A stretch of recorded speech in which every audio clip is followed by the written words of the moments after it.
Hello, everyone. My name is Kirk Bachman, and welcome back to The Ultimate Dish.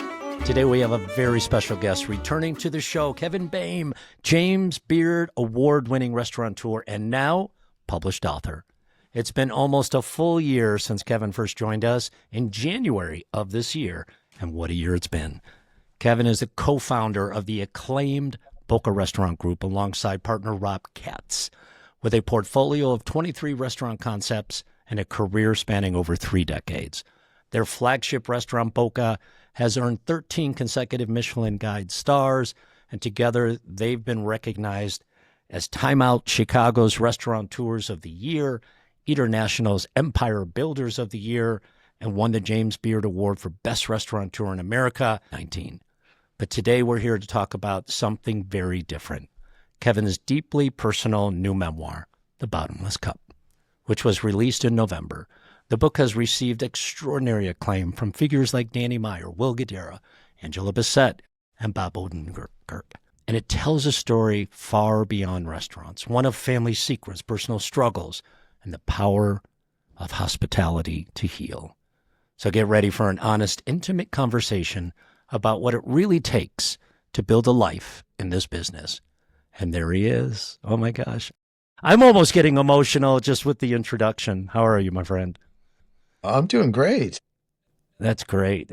And I was going to say, how's things in Chicago? But what I will say is, how's Paris?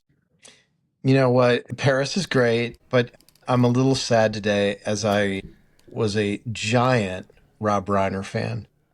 And I posted something today that so much of my childhood, you go from Spinal Tap to The Sure Thing, which is one people a lot of times forget about, to Stand By Me, to The Princess Bride, to A Few Good Men. I mean, the guy was just money to start out his career. I left Misery out of there. There were 6 in a row there that were just monsters. He was a good human. He was a cool human. He killed it on TV and All in the Family. If you haven't done it, watch the YouTube scene between him and Archie Bunker saying goodbye in the finale. It's beautiful. Yeah. And he was not a one-trick pony. If you look at all those movies, they were all vastly different. Misery was a nail-biting thriller. Spinal Tap is absurdity. Stand By Me is nostalgia. I mean, yeah. I'm getting off track of what we're here for, but not really. We're in the business of producing emotions, and so was he. Yeah. It's really relevant, Kevin. I mean, it's senseless in so many ways, but more than anything, to your point, it's just really painful. It's hard. It's hard to read. It's hard to fathom. So thank you for bringing that up. Obviously, well wishes to the family. Shout out to Rob and his wife. Absolutely. Well, it's been almost a year. I don't know where this year has gone. I have no idea. So much has happened, most notably the Bottomless Cup. No. There it is. This is going to be right here until you show up in Boulder to sign it for me. But, before we dive in, there's so many questions, and I'm so grateful that you're by your transparency and your graciousness with your time and such. But how is Chicago right now? I was there last week. Of course, we land and then we go to the suburbs and meet. But on occasion, I do have a student, Canyon. He's with you at the mothership for his externship. I hope he's doing well. If he's not, don't tell me. Doing great. How's Chicago? Chicago's like a character in my life. Yeah, it really is. It's a character. It's a character in the book. Yeah. I have a love affair with Chicago. It's my favorite city in the world. It really is. They're my favorite people. There's no place in the world that I feel more comfortable than there. Yeah. And there's just a lot of people that I love there. The 3 pillars of my life are, do I wake up every morning with purpose? And is my reasoning behind that purpose a noble one? 2, do I run into the people I like, love, and respect along the way? And do I feel good about myself as the protagonist in my own story? And so that second one, do I run into the people I like, love, and respect? So many of those people are in Chicago. Yeah, they are. When I was reading the sleeves, I was born and raised in Chicago by way of Germany, but still Theo Epstein. I mean, he made the cover, unbelievable. I mean, I thought I was going to play center field for the Cubs for years. Me too. So did you. Now I thought I was coming out of the pen, but when the fastball never went over 72, I thought I probably didn't have much of a chance. I gotta look for something else. There's only so many Jamie Moyers who can throw 72. So. That's the truth. Let me say. So let's talk about the Bottomless Cup, because I've got a lot here, and I have to say, when we spoke last, you mentioned that, quote, the restaurant business saved my life, and we'll get back to that, and that you were always keeping the peace in your own home growing up. And I remember thinking, there's a much deeper story there. And now with the book out, it sounds like you have really been able to unpack that journey. So as we start chatting, for people who haven't gotten to the book yet, in your words, Kevin, what's the book about? I think it starts with my mom. My mom had a story she was never able to tell. And my mom held her cards very close to her chest and did not have a lot of friends in life, but she had a story worth telling. She was one of 14 kids who grew up on a farm and had about as bad of a childhood as you can have. She was farm labor at age 6, beaten by her dad, sexually abused by, a relative, got away to high school and said, I'm going to be valedictorian at this high school and I'm never going to come back to Roscommon, Michigan again. And as a lot of people did, they get away from a bad childhood. She gets a free ride to Central Michigan and they're looking for a way out. And she goes, I'm going to marry the first nice guy I meet. And a guy sits down next to her in the cafeteria. She marries him at age 18. And on their wedding night, he was screaming at her and she was like, oh no, I don't even know this man. She ended up meeting an older man. She went to work for a guy that she was writing speeches for and, scheduling him. He was a motivational speaker, a former professional boxer. And he was 51 and she was 24 and they had an affair. And, some 18 years later, I got taken out to breakfast by a stranger who told me, I have a story to tell you. And the beginning of the book is in the summer of 1989, halfway through a Western omelet and a cup of coffee, I found out that I wasn't really Kevin Boehm. And so I'll just kind of leave that part there, but you could probably fill in the blanks. But I grew up in a very sad house. And, foundationally, they say that 90% of who you are is because you're either tried to rebel or emulate a parent. And a lot of what I became is because I rebelled against a parent. And a lot of what I learned about in hospitality was because I lived in a very sad house that often had a lot of consternation. And I was like, how can I build, surrogate houses for myself that have a lot of happiness in them? And I was like, well, you know what? I can create them. And that's kind of how the restaurant business saved my life. Was I was this bipolar kid who came from a sad background, and I got this adrenaline manic rush from opening up restaurants, and they were like little cities to me. I was like, hey man, I don't live in Springfield, Illinois. I live in Indigo, Illinois, and I'm the mayor, and there's a set of rules, and we're all gonna like each other, and we're gonna have a good time. We're gonna throw a party every night. A bunch of people are gonna come. They're gonna mess it up. We're gonna clean it up and do it again the next day. And you've said that before. We're gonna throw a party every night. Think about that, how powerful that is. You've mentioned in an interview that you were writing this memoir to figure out who you were. That it wasn't initially going to be, or meant to be, published, I should say. That was really insightful and powerful for me. At what point, Kevin, did you realize that you needed to share the story, that it needed to be told? Well, when you're not well liked in your home growing up, you have a tendency to think that the only way that you can be liked or loved is by invention. And so I invented this sort of avatar, this, friendly neighborhood restaurateur that I sort of created. And, at a certain point, I was living someone else's life and I was very unhappy with it.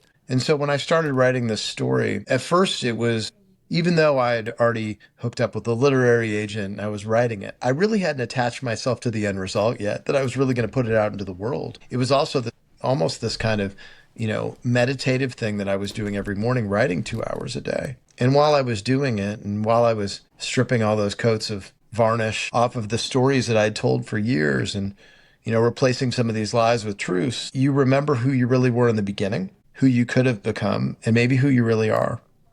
And that's kind of what it became. Like, it got pretty heavy pretty early on as I was writing it. And, I was really concerned with getting it right and having it be the truth. So I had some witnesses in my life that I would go back to, especially my sister, and say, do you think I got this right? And it was one of the more special experiences of my life, you know? You mentioned that the beginning was particularly difficult. What would you say, this is an unfair question, but what would you say was the hardest part of putting it in paper? I mean, honestly, the hardest part was one chapter.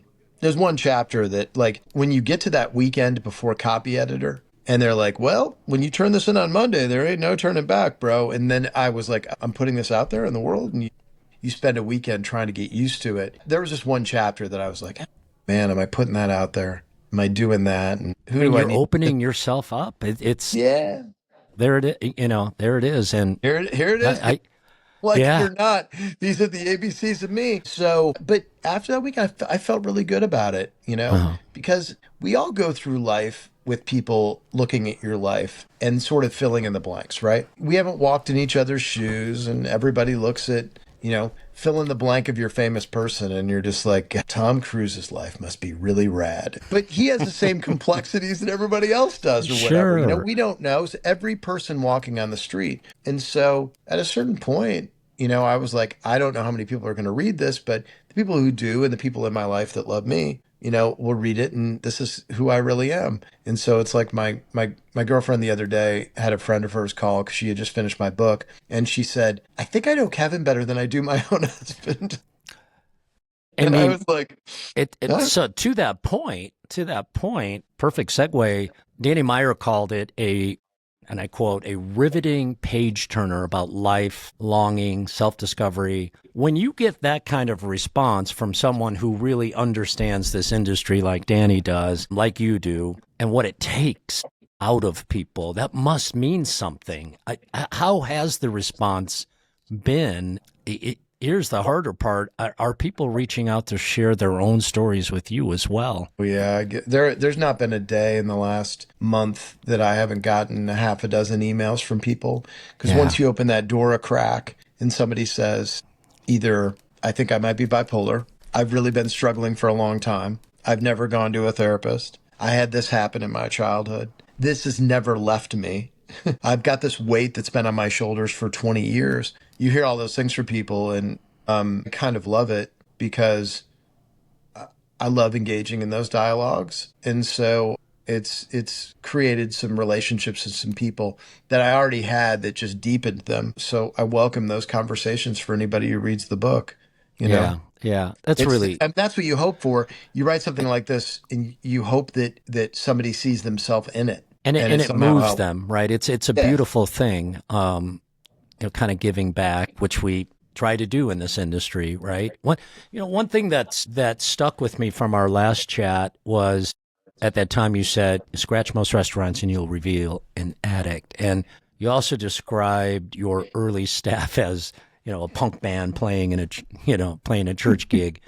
Renaissance folks who knew about food. They knew a lot about food and wine and music and film and life. And I think about that a lot. And I think as I look at my students, I think about that. Does this industry, I won't hold you to this, but this industry does attract a certain kind of human being, doesn't it? People are running to, they're running from, they're trying to build something from scratch, maybe a different version of themselves. What is it about our industry, about restaurant life, that makes it a refuge, a safe place, common place, a familiar place for those people? Well, I think there's a bunch of reasons. One, people who've experienced real trauma in life are really good at restaurant trauma. Getting triple sat or a 20-plate pickup or whatever, they're like, whatever. It's a stage. Yeah. Let's go. You can make a lot of money in a short amount of time in this business. Yeah. And is art. And so I think there's a lot of people who are artists that get attracted to it because they feel like they're not cheapening themselves by being in it. And so it's often this wait station for people that are actors or, great bass players or amazing singers, and so you get a lot of artists and artist mentality within this industry. And so, like you said, I was like, man, these people are smart and cool and dangerous, and like, yes, more of that. And dangerous. Dangerous. And so I loved it. Underused word. I like it. You've built this incredible organization, 23 concepts, thousands of employees, lives.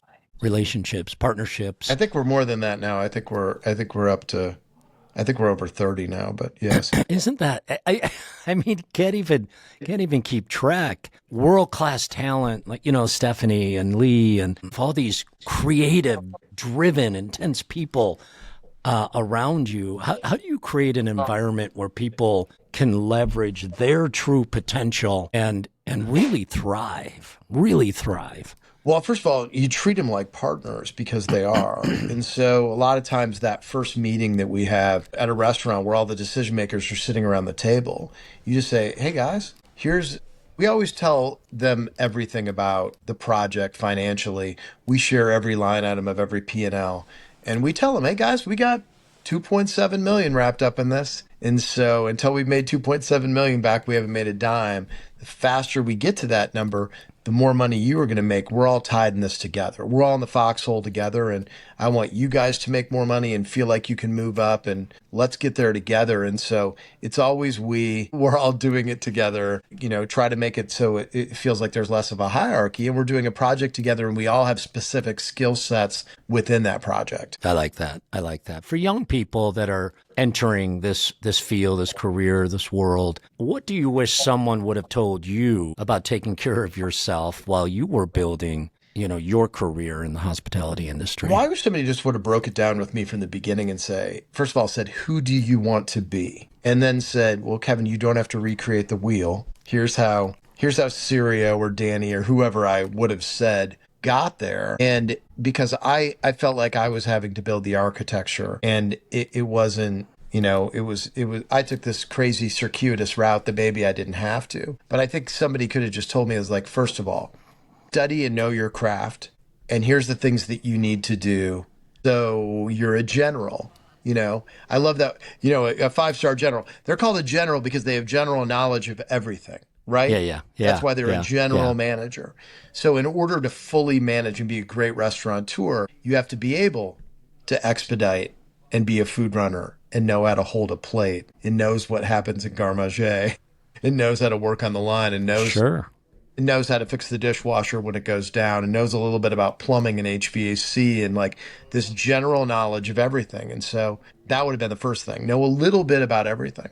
And then if they talk to me about concepts, and later on, it occurred to me that we're going to go into a room and half of the board is going to be, here are the core competencies that it takes to do this concept. And the right side of the board is how we're going to bend it and how we're going to make it special and make it ours to our specific DNA.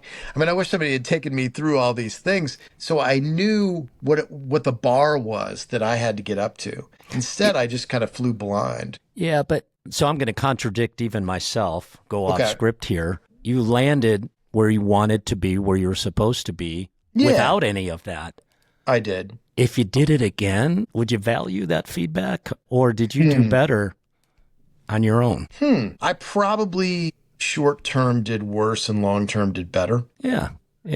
And so I took my licks, I guess. Yeah, it would have been great, not to pay those penalties on the taxes, and those sting. Yeah. And it would have been great not to flame out in Nashville and all those things that happened. But, the key to failure is being a good detective. And, there was part of me, especially after Nashville happened, which I go to in the book, where afterwards you want to deflect blame because you don't want to think about yourself in that way. Mm-hmm. So being a good detective, both in success and in failure. There's a great, Rudyard Kipling has the great poem, If, and he talks about tragedy and triumph. And he says that you should treat those two imposters just the same, which I love because they are, repeatable success. You can start to think, I have something going on, but you can catch lightning in a bottle for no apparent reason and have something and be successful.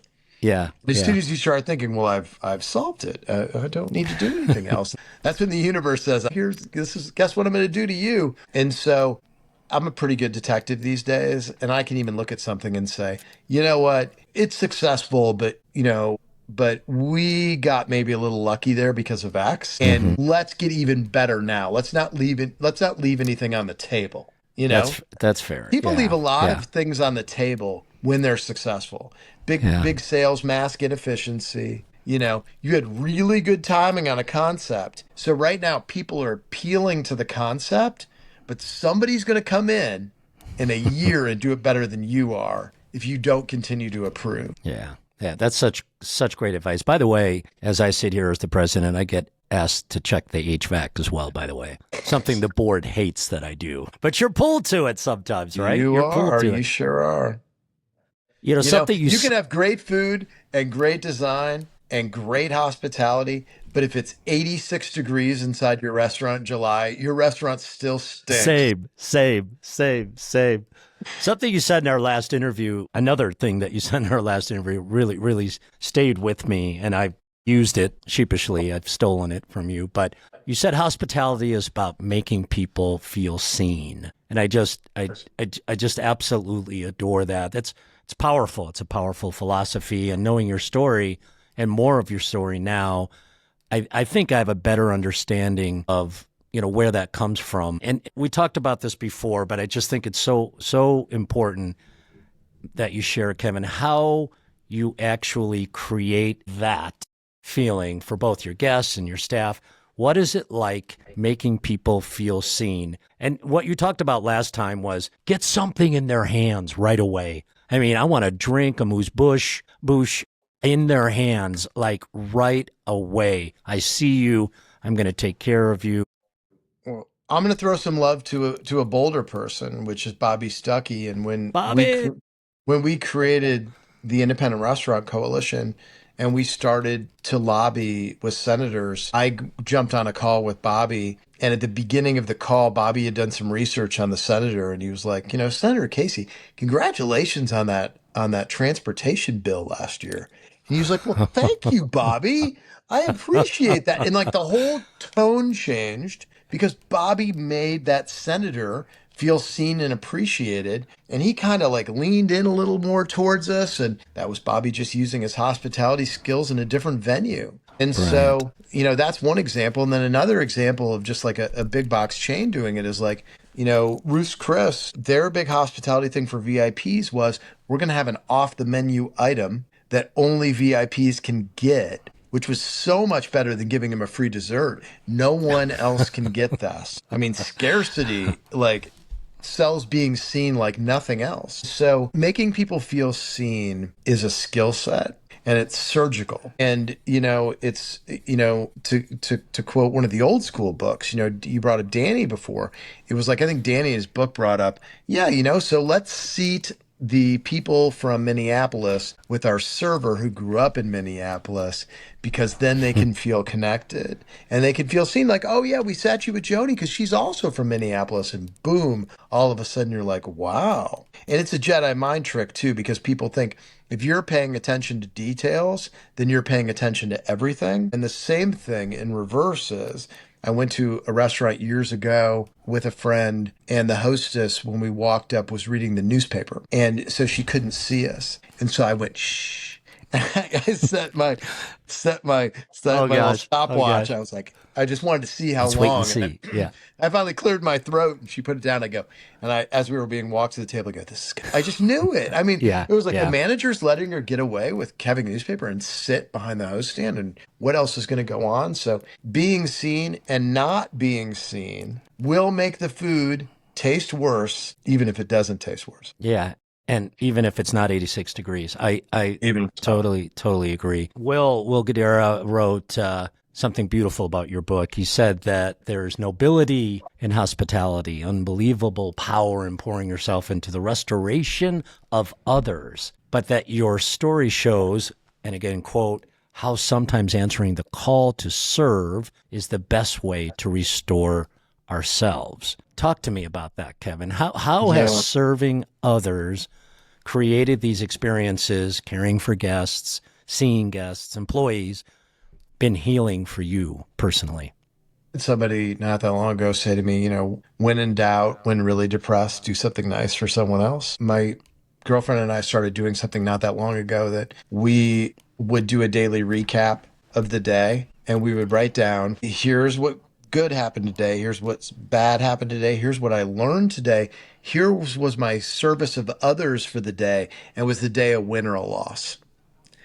And what we found is you attempted to do, if you got late in the day and you hadn't done anything for the service of others, just out of sheer embarrassment that you didn't want to get to the next day and say, oh crap, I forgot to do something, you would do it. And those things usually fed you. Those usually became the better parts of your day and also became the reason why the day would be a win a lot of times. And so it's just kind of like when you get to Christmas Day, when you're a kid, pre-Christmas, you get excited about the gifts. But if you've got a really great gift for someone, that day of, your excitement is giving that gift. Yeah. That's beautiful, actually. That's, it kind of, my next area that I want to talk about is legacy. So perfect timing. I mean, just so much wisdom in everything that you share. You've been in this business for a long time, over 3 decades. You've been named one of Rob Report's 50 most powerful people in American dining, James Beard Awards, best restaurant in America. That's a heck of a legacy. But I'm curious, what does legacy mean to you? I think I know what you're going to say. At this stage of your career, what do you want to be remembered for beyond the restaurants, beyond the stars, beyond the accolades, beyond everything that you do when you throw a party every single night? Well, a couple of things. One, did you leave the world a better place than whence you came?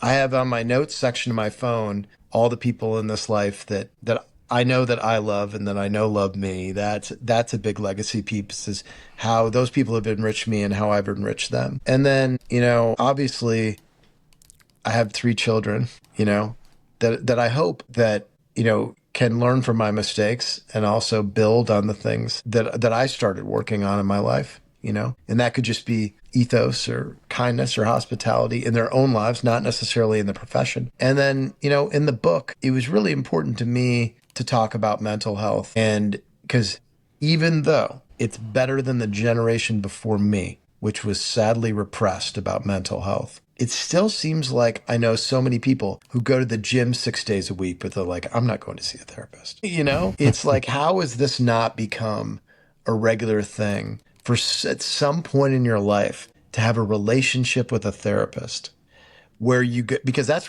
relationship is like no other relationship in your life. It's a relationship that you're not going in to be liked. You're going in to be understood.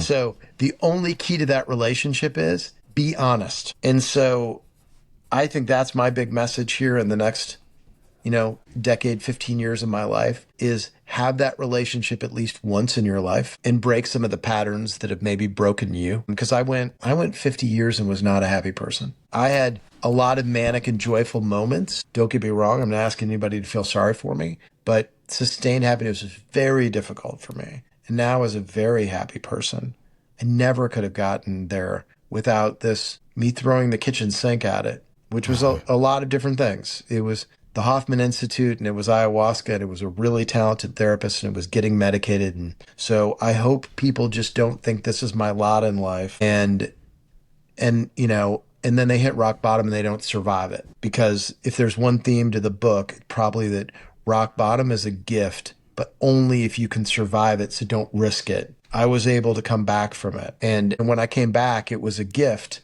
because I was able to sit in that room and say, well, if the alternative is death, here's all the things that I'm going to do and throw at my life and give it a shot to really find happiness. And now I feel obliged to share that with others because I got through it. Because there's sure a lot of people that didn't. And I know several of them, 4 friends in my life who've taken their own life, who I go back all the time and look at my final messages with them. I wish I did a moment with them. Yeah. You've mentioned, Kevin, that you now, to take this conversation a little further, you've mentioned that you now live by 3 rules. Do I have purpose? Is it not vengeful? And do I like myself within this journey? Mm-hmm. Can you share a little bit of that? And when did that come to you? Yeah, it's funny when I became happy. My therapist said, she goes, get a new journal. And when you have one of your really rough days, dark days, I want you to write that on the left side exactly how you feel. And then when you have these great days, these manic days, I want you to write how you feel so you have perspective on both. And it was brilliant. Beautiful. It's a beautiful exercise. And I always had perspective on no matter what side I was feeling. And then one day I really thought about it. I go, what is it about my life now that's different? And I was like, I had always had purpose, but a lot of times my purpose was to show up Larry and to say, look, I'm not a loser, you know? And then there were points in time where I was working in environments where the people that I loved, I didn't see enough. And I wasn't always working with people that I enjoyed. And then three, I didn't like my place in the story, man. Like a lot of times I felt I didn't get to, I felt like I was shortchanging each of my relationships in my life because I didn't get to spend enough time with any of them. And so I was doing all three wrong. And so once I corrected that, I was like, oh, okay, well, this is how life works for me. And that's not necessarily the recipe for everybody. But if you can do those three things, purpose with the right reason, do I like my place as the protagonist in the story? And do I run into the people I like, love, and respect along the way? It's a pretty good plan. Yeah. Dave Eggers wrote, the starry-eyed guy I met in college who taught himself how to live and build while working through some of the most confusing elements of his own origins. Looking back at that starry-eyed 10-year-old selling tomatoes in his driveway and told his mom that he wanted to open up a restaurant someday versus who you are today, Kevin, what would you tell your younger self? And what do you know now that you wish you'd known then? I was tremendously insecure and scared in so many ways. I would have told myself that, hey, man, there is no finish line. It's all process. Enjoy this little moment. Keep going like you are. Don't lose this like childlike enthusiasm. The worst thing that could happen to you is cynicism and apathy. Otherwise, everything will work out, man. And I'd be like, and get a therapist. And if the first one sucks, go to the next one. Yeah. As you saw in the book, I did go to one when I was 26 years old. I did an eval. I did a 90-minute eval. I think the most powerful, I wrote it down, we try to help students through challenges in their lives. Some are momentary, some are, longer that. But you said, don't go to therapy to be liked, go to be understood. But more than anything, be honest. Don't just go to therapy to tell your family that you did. I mean, be honest. That's got to be the toughest part. It does, because if let's say there's a lot of trauma and shame and guilt and pain, and you go on that first day and you're just like, you don't normally do this with people. You don't go, let me tell you all the terrible things about me. And let me tell you my deepest, darkest secrets and my deepest, darkest fears. And that's not how we're built, you know? No, not and at all. so, I developed at the very beginning when I first started seeing my therapist, I was seeing her several days a week because it was a slow leak of information. Some of it took 3 or 4 weeks. Yeah. Because I had to feel comfortable enough. Sure. As you look ahead to what's next for you in the restaurant group, are there other projects brewing? New concepts that you're excited about? New cities? You've written a book. Are you thinking about another one and a movie? Well, first of all, with the restaurants, we're doing a restaurant with Brian Lockwood called Gingy. He's a good Boulder kid. Used to be the chef at Nebraska. He was the chef de cuisine at 11 Madison Park when they were the #1 restaurant in the world. We're doing a restaurant with him called Gingy in Chicago in the old GT Prime space that we're really excited about. And then we're opening 3 restaurants in Nashville, actually 2 restaurants and a bar. We're doing Alavita and Momotaro, and we're opening a bar called Middlemen in Nashville. And so that's, in the short term, that's what's on deck next. Paris? And then Cherry Creek soon after that. Nothing in Paris. I'm happy to be a tourist. Cherry Creek here, Colorado? Yeah, Cherry Creek in Colorado. Really? That's exciting. That's really, really, really exciting. For culinary students and enthusiasts and aspiring restaurateurs, I always say this to everyone. I don't for 1 minute take for granted the years, the work. And so sometimes this cliche of, focus on this and do this, I mean it with all the due respect. People always need to know the work that went into it. There's so many sleepless nights and all of that. But as someone who's just starting their journey, per some things that we've shared today, and they're, possibly carrying their own struggles or dreams, right? Is there one piece of advice that you would give someone today, clean slate, clean palette, beautiful canvas? What's the biggest piece of advice for entering the industry today? Well, I would say one, that ideation and building the concept of what you're going to do is just as fun as doing it, and don't rush it. Yeah. Specificity Yeah. is more important than it's ever been, because the baseline of what people can get as a meal these days, whether it be by delivery or quick service or whatever, is better than it's ever been. We're better cooks because of the Food Network. We can get better product. So, what is special about your place? And you're not going to come up with that in a day. So, build the dream, see it inside your head. And then when you do get to this like business plan pro forma level, you don't need to shoot Avatar for your first movie. Your first movie needs to be Brothers McMillan or the Blair Witch Project. I was just going to say Blair Witch Project, right? It could be a handheld camera, man. Yeah. And it could be a great film. So do something in the beginning that's small and manageable. Yeah. Pour over every plate and make your heart and soul be just as important as the plates and decor and all those things. It's okay for it to be modest. My first 2 restaurants, as I've said many, many times, were stuck together with bubble gum and Scotch tape, and they sure were. You put your fists through anything in those first 2. You tried to punch anything in those first 2 restaurants, and your fist was going to go right through it. It was like a movie set. Oh my gosh! I love it. I love it. And I want to be so respectful of your time. You guys are going out to dinner in a bit, but I was laughing so much this morning. I went back and listened to a little bit of our last chat, and the final question is always, what's the ultimate dish? And he told the most beautiful story about Ruth Reichel, and, the woman next to me is moaning, and how much that meant to you. And then when she dined in your restaurant, her final words to you were, Kevin, this time I'm moaning. Yeah, I don't know if this is rated R or not, but I love the story. I love the story. Yeah. You also said that emotional moments that can happen with a meal. Emotional moments that can happen with a meal. Emotional moments that can happen with a meal. So as a backdrop, you're in Paris. I don't know where you're going tonight, but what's the ultimate dish? What's the ultimate dish that you're looking forward to? We'll do it that way. Well, you know what? This is one of those, I've never done this before, where I've let somebody else do all the planning.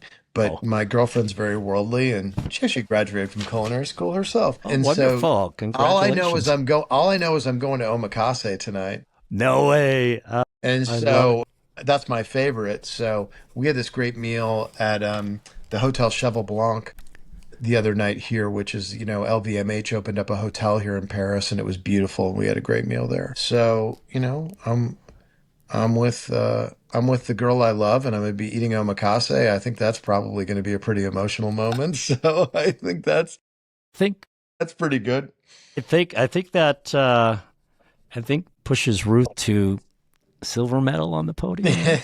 Yes. I think she'll understand. Kevin, thank you. First of all, happy holidays. Happy New Year. Thank you so much. Congratulations on the book. We sent you some notes for possibly seeing you in Boulder. We'll do anything you want to do. I just so enjoy you, and I love it. And enjoy Paris. How long are you there? Are you there for the whole? We leave tomorrow morning. Go back home tomorrow morning. Enjoy. Thank you for giving us anybody who wants information on the book, the bottomlesscupbook.com, not only has a link to the book, but it also has a little mini film on there that's like a companion piece to the book, like a little movie trailer. So that's wonderful. Well, 10,000 students are going to get that link today, and Noelle will work her magic on the podcast. Thank you so much. You guys enjoy. Cheers. Thanks. Cheers. Thank you for listening to the Ultimate Dish Podcast, brought to you by Auguste Escoffier School of Culinary Arts. Visit escoffier.edu/podcast to find any materials mentioned during the podcast, including notes, links, and other resources. And if you can, please leave us a rating on Apple or Spotify and subscribe to support our show. This helps us reach more aspiring individuals ready to take the next step toward their dream careers. Thanks for listening.